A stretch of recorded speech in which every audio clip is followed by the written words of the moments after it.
Welcome to Kickass Radio, hosted by Jo Sainsbury, founder of Kickass Women. Join Jo over the next hour as she shares stories and conversations that are both inspiring and empowering.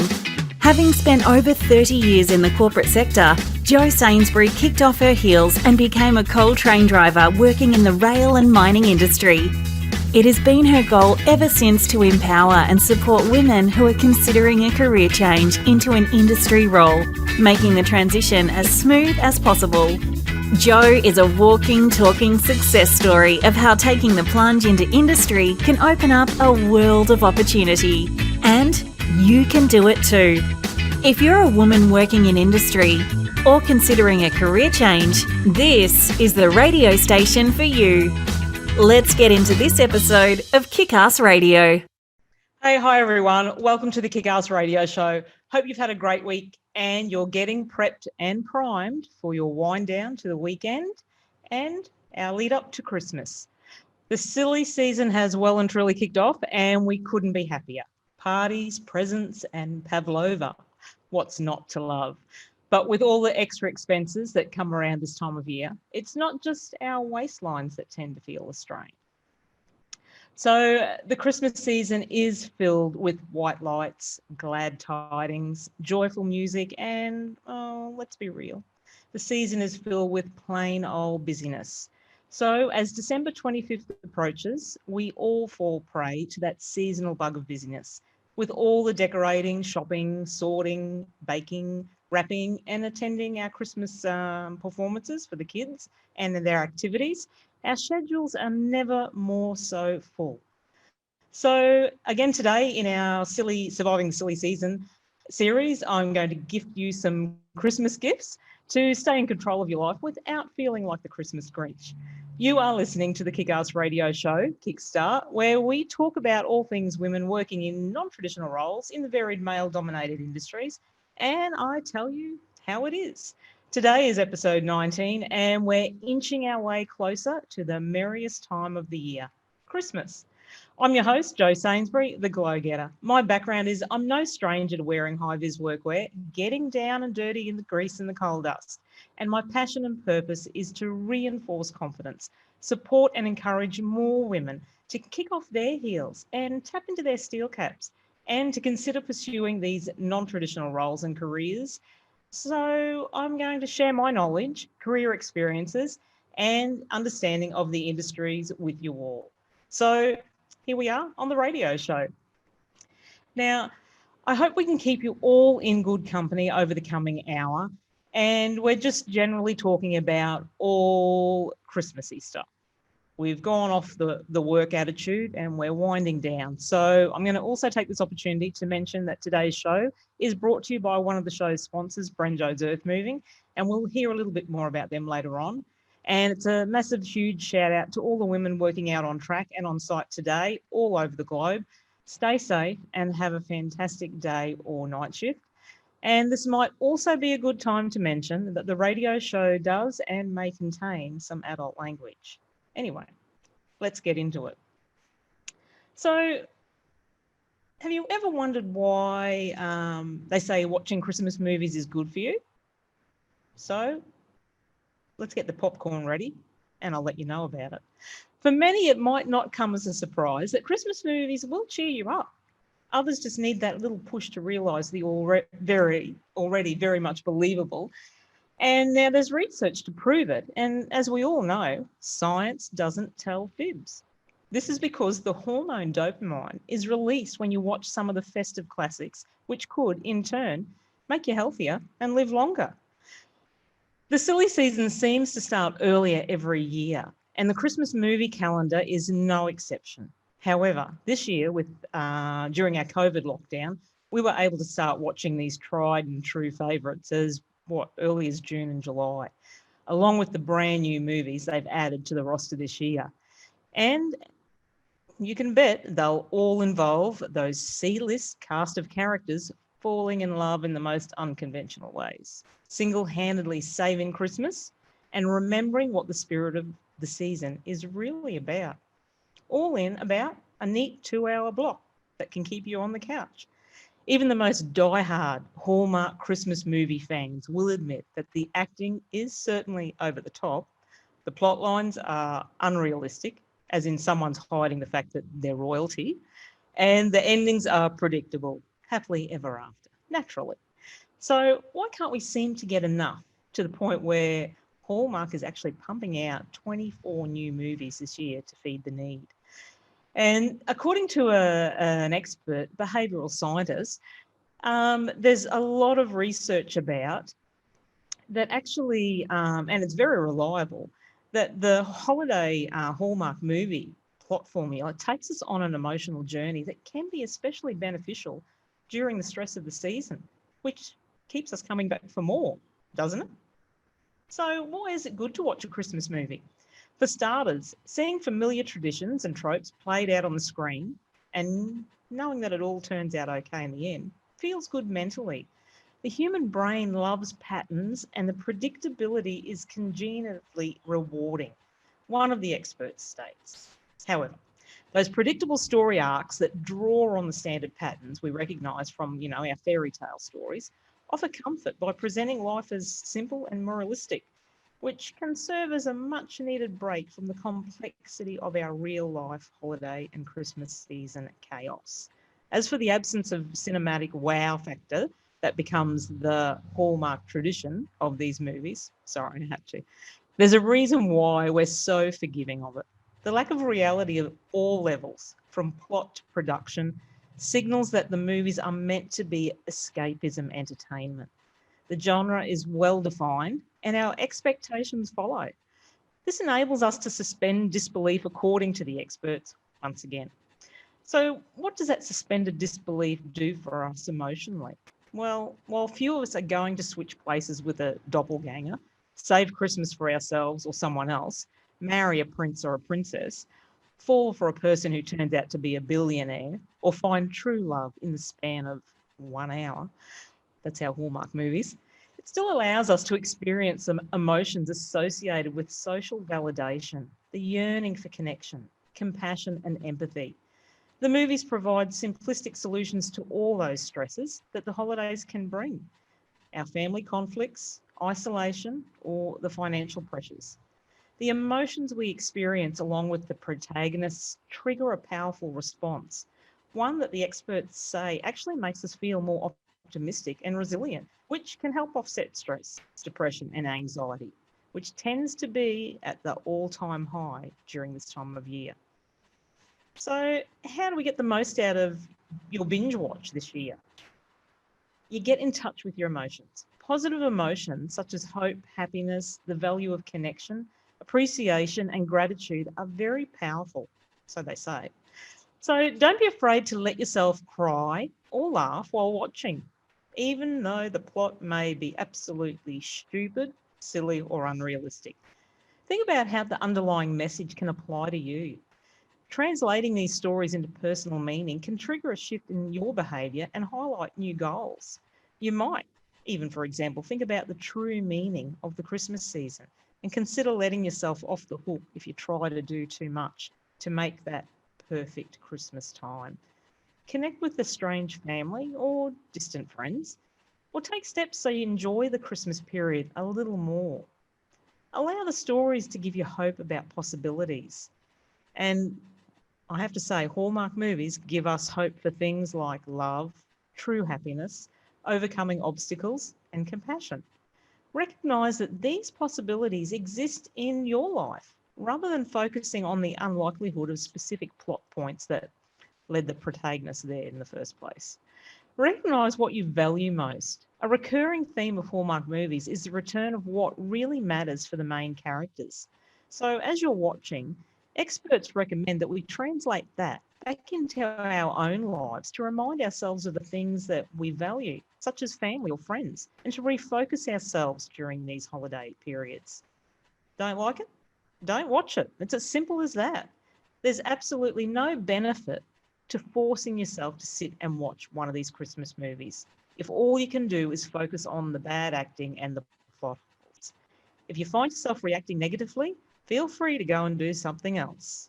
If you feel compelled to point out how stupid or unrealistic it all is, Leave the room and find yourself something else to occupy your time. Don't waste your energy on something you're not enjoying. Having a festive film binge with family or friends, it's also supposed to strengthen relationships and make you feel closer to whoever you're happen to be with watching them. And this is because most Christmas films will focus on family values and close bonds. They will also remind us of good times, especially the magical element that we loved as children. And I talked about that a couple of weeks ago. It'll take you back to a time when you got butterflies in your tummy as you wrote your Christmas list, wish list out, or when you got tucked into bed earlier on Christmas Eve, praying for the morning to come ever so quickly and for that Christmas wish list to be just sitting at the end of your bed. So, watching some of the favourites like Elf, Home Alone, and The Grinch can instantly boost your levels of happiness, according to the experts. Nothing feels better than snuggling down on your lounge at Christmas to enjoy a festive movie with a little side refreshment. And now there's actually research to prove it. So the experts have revealed that rewatching films like Love Actually, Elf, and Home Alone can instantly boost our happiness. So there's no need to feel guilty for viewing Miracle on 34th Street for the 100th time. However, the experts added that it's not just watching Christmas classics that will lift our spirits this Christmas season, as well as upping your happiness levels. The neurotransmitter also eases anxiety and stress, and that's a winner for me. And why not get even more in the spirit by putting up the tinsel in a, ugly Christmas jumper? Or here in Australia, we don the ugly Christmas rashie. If you need some festive movie inspiration, as well as Home Alone, Elf, and Love Actually, there was a poll put out and found that the Muppet Christmas Carol movie is another great one.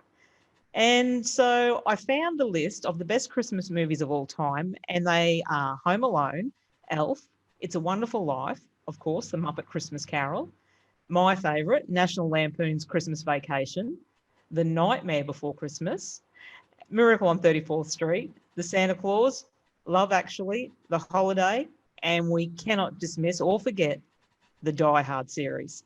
I think anything that takes us out of our normal habituation, the normal day in, day out, signals our senses, and then our senses measure if it's pleasing or not. What about Christmas decorating? It also spikes up dopamine, a feel-good hormone. That's definitely a winner for me again. Okay, let's get into this Christmas spirit and listen to a little Christmas tune. Hi, I'm Jo Sainsbury, founder of Kickass Women. As a woman working in industry, I want to share my knowledge and experience and industry know-how to support you if a change in your life is what you are looking for.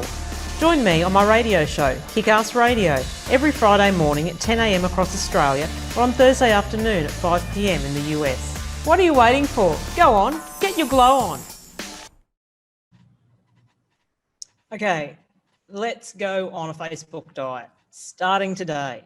According to research, the average time spent on Facebook is 55 minutes. How much time are you spending? It should come as no surprise to anyone that the more time we spend on Facebook, the less happy we are. But the platform has so insidiously made itself indispensable that many of us probably don't even realise how much time we spend there, let alone the detrimental effect it's having on us. The site, like others, I'm looking at you, Instagram, is designed to keep us there, endlessly scrolling. What we're getting is this charge. It's like a drug. In the same way a drug stimulates and excites our reward pathways, so does Facebook. The primitive parts of our brains are lighting up just like rats getting rewards in a lab. The difference? A rat doesn't have a thought process to say, oh my God, I just spent my entire day on the internet. We're now aware that this is aberrant. We should be doing other things, and that takes a tremendous amount of willpower. Not keeping your phone by your bed, get an actual clock, and limiting check-ins with an app or a timer is a great place to start. We're just creatures of habit. So with practice, we routinize everything. So once you're off the hamster wheel, it becomes easier to stay off. But just starting can be surprisingly difficult. I myself need a Facebook intervention. I'm as guilty as anyone. Whilst at home, either working or on days off, Facebook had become my water cooler to chat with friends throughout the day. It gradually became the source of the majority of my news feed and my time. And it was the ultimate sounding board to run ideas by people or take quick surveys. But the more I've used it the more impatient I got, the narrower my world became and the less productive I grew. I needed an intervention, but nobody's going to take my phone away from me. What about you? So I put together a 3-step Facebook diet plan, or any social media platform I would suggest. So I came up with a 3-part plan to go on a Facebook diet and consulted with some of my friends to see if it could work. So I decided to implement scaling way back on Facebook and even working on reducing my phone time in general. And after only a few days, feeling less stressed, more calm, and definitely more productive. But first, I installed Moment, an app to track my usage. And man, oh man, the results. We'll call them eye-opening. Horrifying might be another word for it. On a given day, I might pick up my phone 70 times. I'm spending a quarter of my waking life staring at my phone. Let's not even get into my laptop or my iPad and Netflix burning the TV screen time. And even with what feels like pretty strict new rules for how many times I check Facebook a day and a little alert that pops up on my phone to remind me how much time I've spent, I'm at an average of 28 minutes on Facebook and 15 on Instagram. On a given day, I might pick up my phone 70 times. And as I said, I'm spending a quarter of my waking life staring at my phone. So according to research from Moment, that platform I was just speaking about, around 20 minutes is the sweet spot for actually feeling happy about your Facebook usage. Meanwhile, the average person spends 55 minutes. So here's my approach for dialing back on Facebook. Adapting it for your own situation could help jumpstart your own Facebook diet. Step 1, amp up real-world interaction. With no co-workers in your physical space if you're working remotely from home, canine companionship notwithstanding, you miss out on the positive effects of social interaction. So with some newfound time, thanks to outsourcing some work around the house maybe, you can make a conscious effort to see friends in real life at least once or twice a week, setting up, a catch up at a coffee shop, or even go and do your work at a coffee shop once a week. The verdict? You miss your friends. Cute emojis on Facebook posts don't cut it to actually sitting there together, sipping a coffee. So there's also researchers who are looking at whether we are actually getting the same engaging conversation online. But honestly, I don't think that's the same quite yet. There's that physicality that we're missing. So yes, I can vouch that doing these simple steps of replacing, for example, an hour on Facebook with a call to a friend, or even a step further, going to meet that friend in person at the coffee club, I think that is even more meaningful and stands to potentially even replace some of your need for that Facebook connection. The ultimate result of that, I think, is a very good feeling. And you will hear yourself saying, look, I did this. I actually have evidence of me doing something today, which is very much the opposite of what people report after being online for 12 hours or more. So step number 2 is cast a wider news net. I had let Facebook become my news curator, and we know how dangerous that can be. I'm not alone. Statistics indicate that 67% of population report that they get at least some of their news on social media. According to a news survey, though, from Pew Research Centre, that doesn't mean it's a good idea. So I thought back to how I used to get news in the good old days of iGoogle, rest in peace, as my homepage, and went on old school with RSS feeds from various publications on my browser homepage. Because I also pick up my phone to idly read during downtime, I downloaded Pocket, another good app, to gather interesting articles from a variety of people around in the news world. Now, rather than checking Facebook and the tightly curated news links there as I drink my coffee, I check the latest news on this new homepage on my actual computer. And anytime I'm itching to open Facebook, I open Pocket and I read a new article instead. This is key. It's really important for people to counter their echo chamber with discovering news from sources that they normally wouldn't read. So for instance, if you're a regular NPR user, maybe you might start looking at Business Weekly. This is hard to do. Now, we like to read things that we agree with, but I think it's important to just scan through for the purpose of seeing where you'll end up and where other perspectives lie. The idea is to continually be curious about what other people are thinking about the same topic. That's how you grow and learn. So number 3 is stop crowdsourcing everything. Picking out paint colours, puppy names, or what to binge watch next. How did people decide anything before Facebook? On decisions large and small, I'd turn to Facebook to solicit input. But if I'm being honest, sometimes I was just looking for affirmation. And too often, we all do this. So have a think about that yourself, how you can put yourself on a Facebook or social media diet. You will be horrified at the amount of time that you spend looking at social media. It is horrifying, to say the least. But we have to remember, you need to remain as objective as possible in that too. It's we all search for information, we all search for updates out there, and we can spend a lot of time there. But you need to remain objective on the articles and the information you read. So we'll get on to our Kick-Ass Women Making Waves segment. Now, if you're not familiar with this, it's a segment I created to recognise the extraordinary achievements and contributions women have made and continue to make in our unbalanced world. We live in an exciting period of history, the groundswell for change to a more gender-balanced world, and it's growing, with people speaking up and demanding equal opportunity for all women in all walks of life. Women are making their own noise about equality and achievement in all sectors in industry in a world that often serves up extra hurdles for females.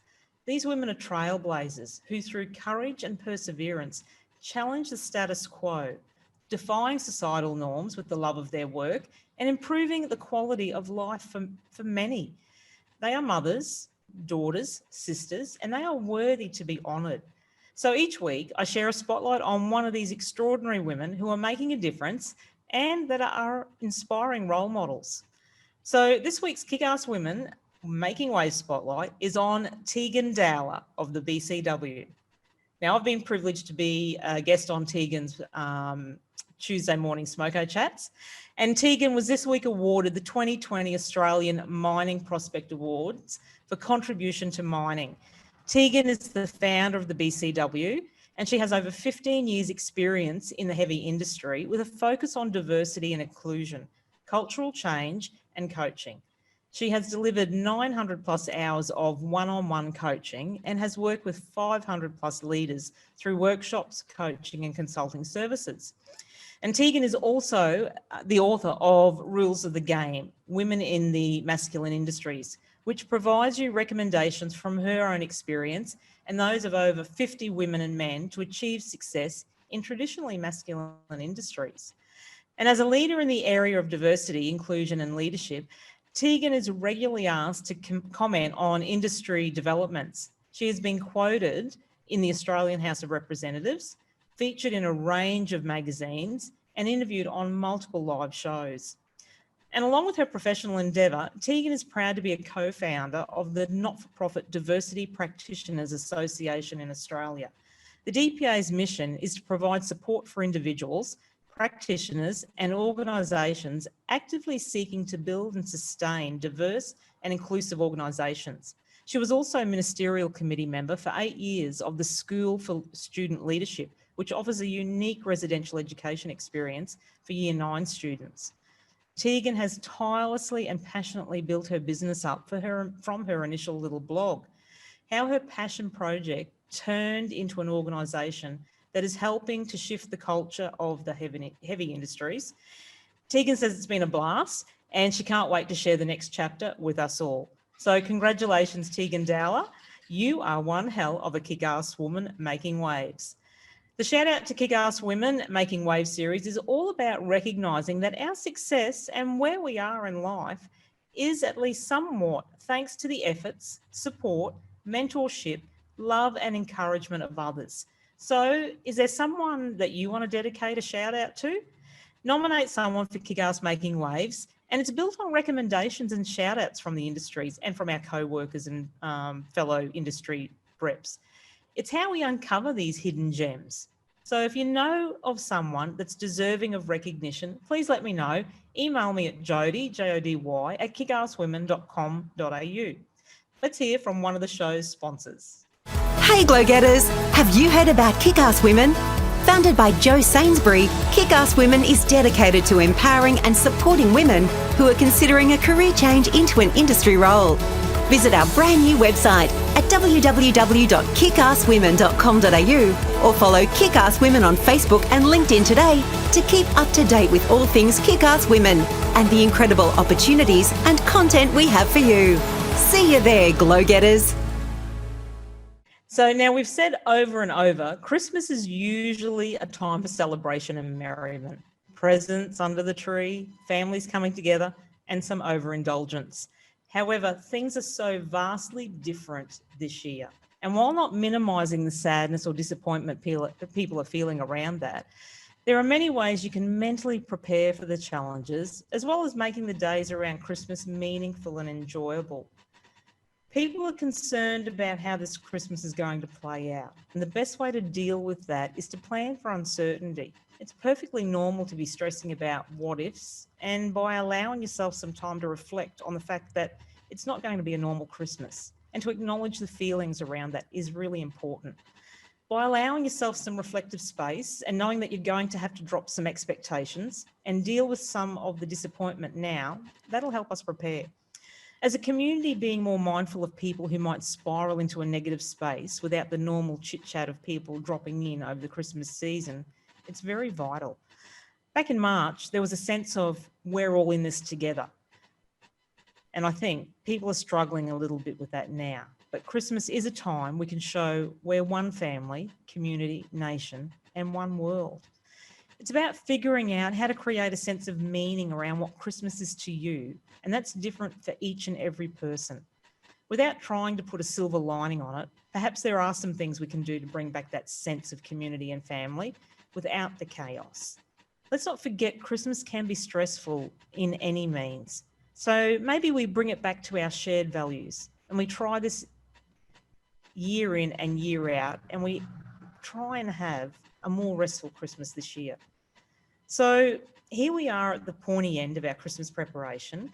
It will only be a few days before the madness of the Christmas countdown officially begins, and I dare say that's this weekend. It happens every year, although why we let it sneak up on us year after year, I don't know.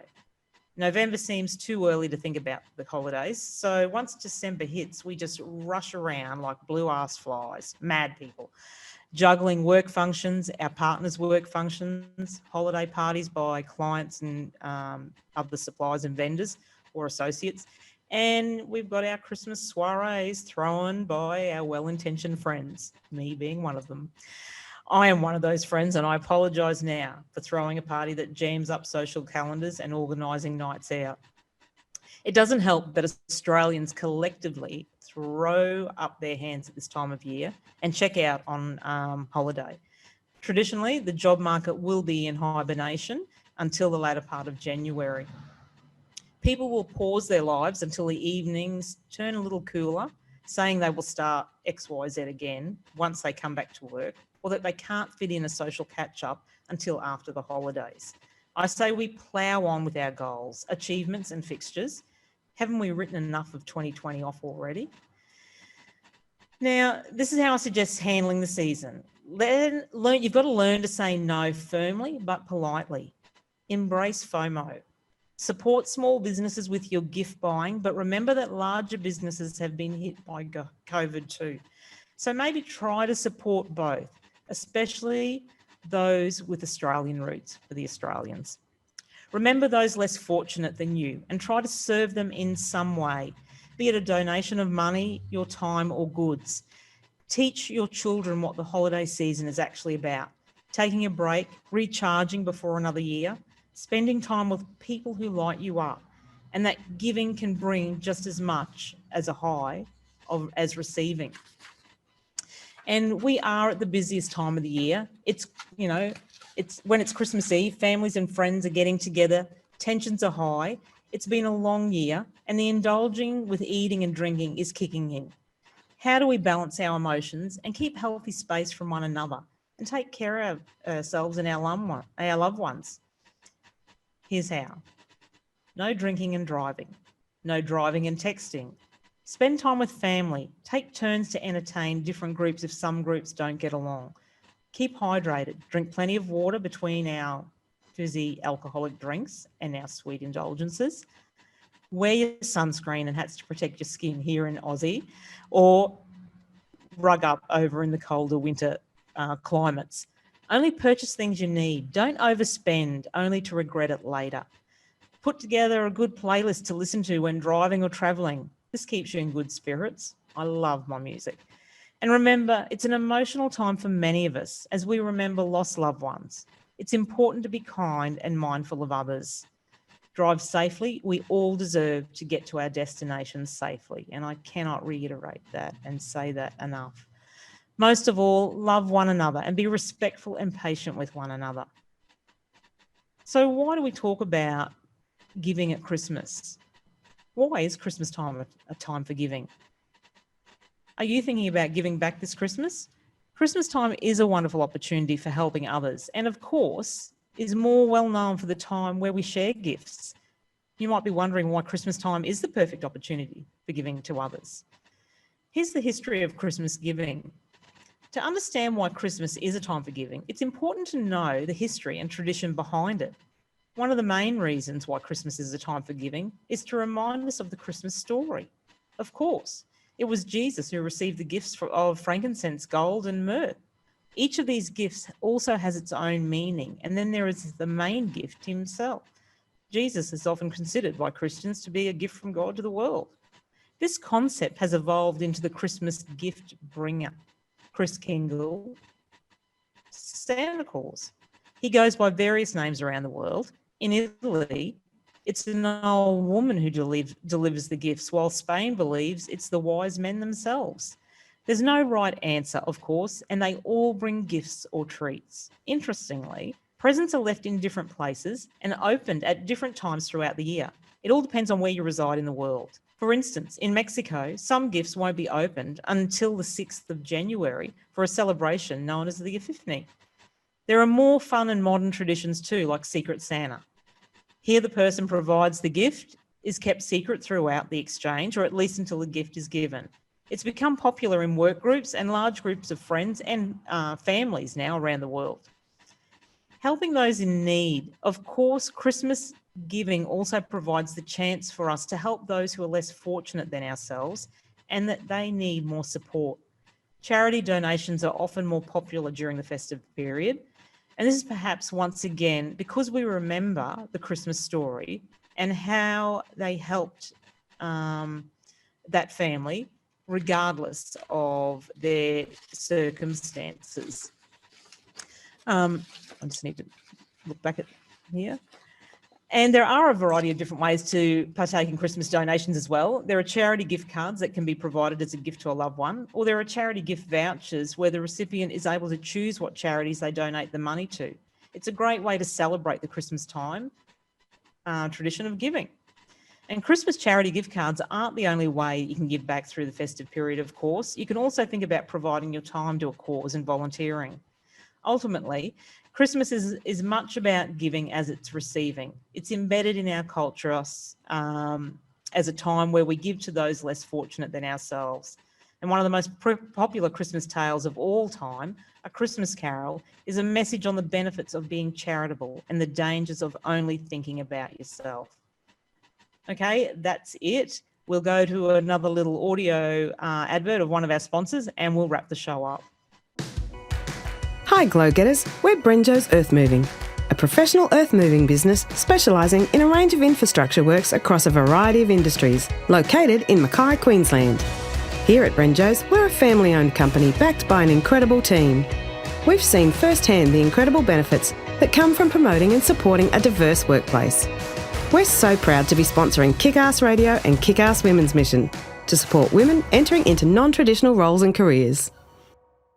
So here are your Take 5 tips, surviving the silly season wrap-up. Make sure you're getting a combination of activity and rest. I recommend getting outdoors at least 3 times a week, but also lying on the couch and watching a movie can be just as beneficial. That's our Christmas movie binge, remember? Number 2 is try to inject comedy into your life. Watching a funny movie or listening to a funny podcast is good for your brain.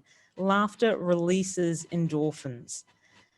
Number 3, relationships. Relationships might be under strain, so be mindful of alcohol this Christmas as it can heighten emotions. Number 4, be patient with our children. Listen to what they're saying. Let them have their rant and give out about how life isn't fair. We all know, we've all been through it ourselves as a teen. They miss their friends. So see behind what might seem like a strop, sit and acknowledge how difficult it is for them. Say, this must be so hard. I'm really sorry that this is going on, but it'll pass. Number 5 is not to downplay the sadness, but just remember it is one day and there will be many more Christmases ahead with our loved ones around us, and that we will be able to enjoy it much more in a family-oriented way without COVID hanging over. And here's your safety affirmation. The best Christmas gift is to realise how much you already have. That's it, guys. I do hope you found the information helpful and valuable, and it gives you something to action over the weekend. Have a beautiful festive season. Thank you for sharing your time with me and supporting the Kickass Radio show. Wishing you a wonderful year ahead. Watch out for some new and exciting Kickass Radio show releases in the new year. Guest interviews are about to kickstart. Woohoo! And good luck with everything. And if you plan on drinking too much at the work party over the coming days, make sure you are wearing sensible knickers, just in case you end up dancing on the bar. As always, I really appreciate you guys giving your time to listen to this radio show. You can find more information on this episode of the show in the show notes or on my social media pages, either on Facebook, LinkedIn, or Instagram. Be sure to tune in again next week. It's going to be Christmas, and I am going to deliver my inaugural official Christmas message. This is going to be epic. Okay, reach out to me and follow me on my Kickass Women or Jo Sainsbury social media pages if you haven't already. And I would really love to hear from you. So show some love for Kickass Radio Show. Leave a review on BBS Radio Network at bbsradio.com/Kickass Radio, or you can send me an email at jody, Jody, at kickasswomen.com.au, or find me on Facebook at facebook.com/KickassWomenAustralia, and be sure to stay tuned in for future episodes. Well, that's all for today's show. Thanks for your company and for listening to Kickass Radio. It's not goodbye, but see you later. Stay safe and well. Keep in touch. POSCOMS. Go on. Get your glow on. Thanks for tuning in to another episode of Kickass Radio, where we kick goals and deliver empowering conversations for women. Want to hear more from Kickass Women and Jo Sainsbury? Visit the Kickass Women website or follow Kickass Women on Facebook, LinkedIn and Instagram. See you on the next episode of Kickass Radio.